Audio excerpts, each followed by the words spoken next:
విజయవయం జిందాబాద్ జై విజయవయం జిందాబాద్ విజయవయం చలే గడి సెంటర్ ప్రతి అసెంబ్లీకి కేటాయించాలి గడి సెంటర్ ప్రతి అసెంబ్లీకి కేటాయించాలి వత్తులారాయణ కేసీఆర్ పాలన చెట్టు వేదికంగా కేసీఆర్ దొంగ చెట్టు వేదికంగా కేసీఆర్ దొంగ వర్ధిల్లాలి భానుప్రకాష్ అన్న గారి నాయకత్వం వర్ధిల్లాలి భానుప్రకాష్ అన్న గారి నాయకత్వం వర్ధిల్లాలి వత్తులారాయణ కేసీఆర్ పాలన మాతా కీ జై భారత్ మాతా కీ జై విజయవయం జిందాబాద్ జిందాబాద్ భారత్ మాతా కీ జై భారత్ బండి సంజన నాయకత్వం వర్ధిల్లాలి బండి సంజన నాయకత్వం వర్ధిల్లాలి భానుప్రకాష్ అన్న గారి నాయకత్వం వర్ధిల్లాలి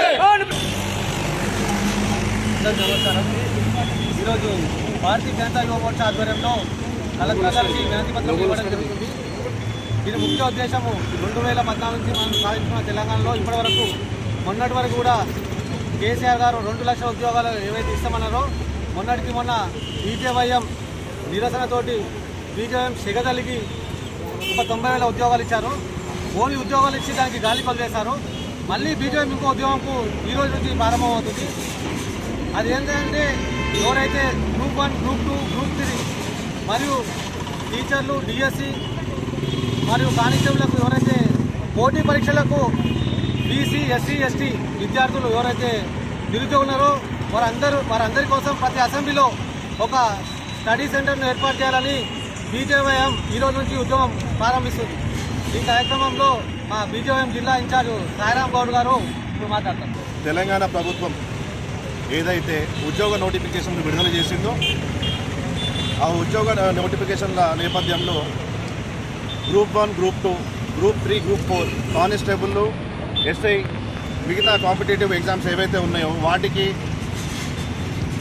శిక్షణా కేంద్రాలు ఏవైతే ఉన్నాయో అవి ప్రతి ఒక్క రాష్ట్ర వ్యాప్తంగా ప్రతి ఒక్క నియోజకవర్గంలో ఏర్పాటు చేయాలని డిమాండ్ చేస్తూ బీజేపీ యువ మోర్చా ఈరోజు సంగారెడ్డి జిల్లా కలెక్టర్కి రిఫరెండం ఇవ్వడానికి ముందుకు రావడం జరిగింది.